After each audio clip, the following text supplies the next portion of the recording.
Urfa Büyükşehir Belediye Başkanlığımız, Kültür ve Turizm Daire Başkanlığımız 11 Nisan Kurtuluş Programı'nı hazırlamış bulunmakta.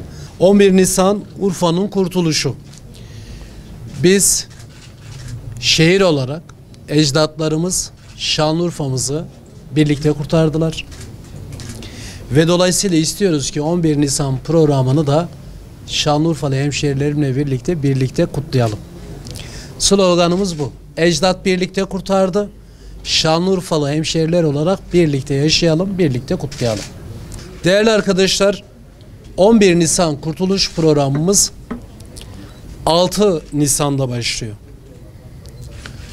Şimdi 6, 7 ve 8 Nisan'da 3. Uluslararası Osmanlı Sancağı'nda Cumhuriyet Kenti Urfa tarihi ile ilgili çok güzel bir sempozyum programlanmış durumda.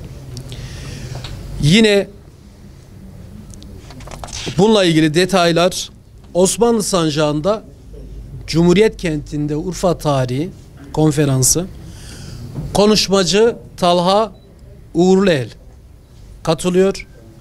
Yer Gaptem, 6 Nisan 2018 19.30'da programımız başlıyor.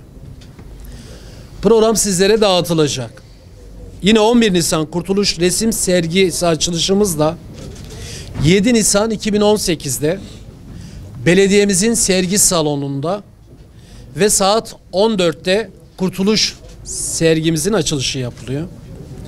8 Nisan 2018'de 10.30'da bu defa Büyükşehir'le spor yapıyorum, geleceğe sağlıklı bakıyorum ölçeğinde müze önünde bu programımızı sporculara yönelik, spora yönelik bu programımızın açılışını yapıyoruz. Daha sonra 8 Nisan 2018 saat 14'te aynı gün Sanat Sokağı'nda, Kültür ve Sanat Sokağımızda orada bugüne kadar üretilmiş olan tüm eserler bir sergi ile vatandaşımızın hizmetine açılmış oluyor.